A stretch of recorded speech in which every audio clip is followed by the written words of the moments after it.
僕人敬聽三代經課5月25號，使徒行傳16章9至15節。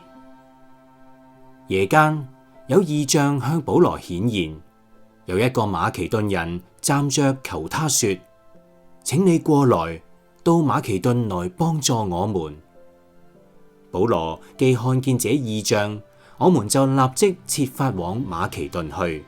認為上帝呼召我們傳福音給那裏的人。我們從特羅亞開船，直行駛到撒摩特拉，第二天到了尼亞波里，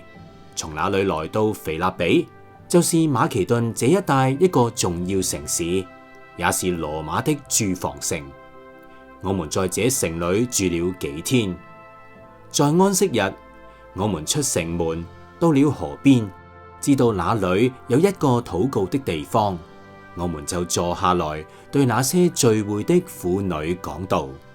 有一個賣紫色布的婦人，名叫呂底亞，是推雅推拉城的人，素來敬拜上帝。他在聽着，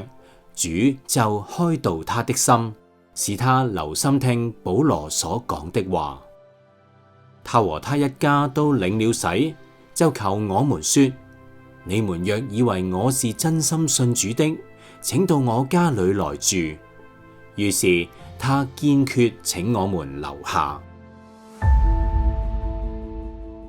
使徒行傳16章9至15節係講述保羅喺夜間見到馬其頓人嘅異象，呼籲佢前去幫助佢哋，佢就即刻順服，前去腓立比。當日係安息日，佢哋遇見敬畏神嘅婦人呂底亞，佢因為神開佢嘅心而接受福音，全家受洗，並且邀請保羅等人住入佢屋企，呢個就成為咗福音進入歐洲嘅開端。使徒行傳可以話係接續路加福音嘅下半部分，都係路加醫生所寫嘅。承接住路加福音嘅其中一個着重嘅地方，就係重視弱勢社群，即係當時不受重視嘅婦女，仲有強調福音嘅普世性，以致福音點樣從耶路撒冷擴展開去。今日嘅經文就係講向女性傳福音，同時向歐洲擴展。所以我哋讀嘅時候可以多啲留意女性同埋地理位置嘅擴展，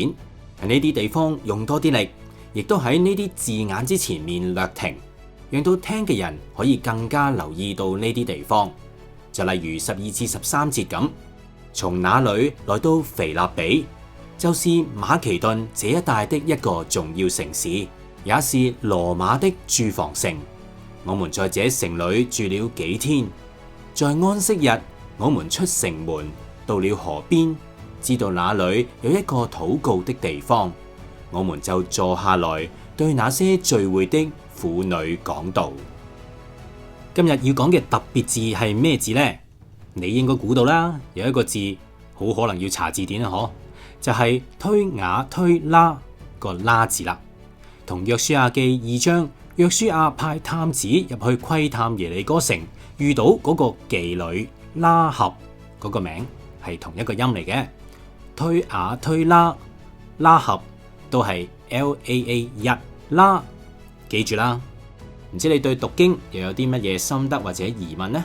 歡迎你留言啦，我哋一齊討論下。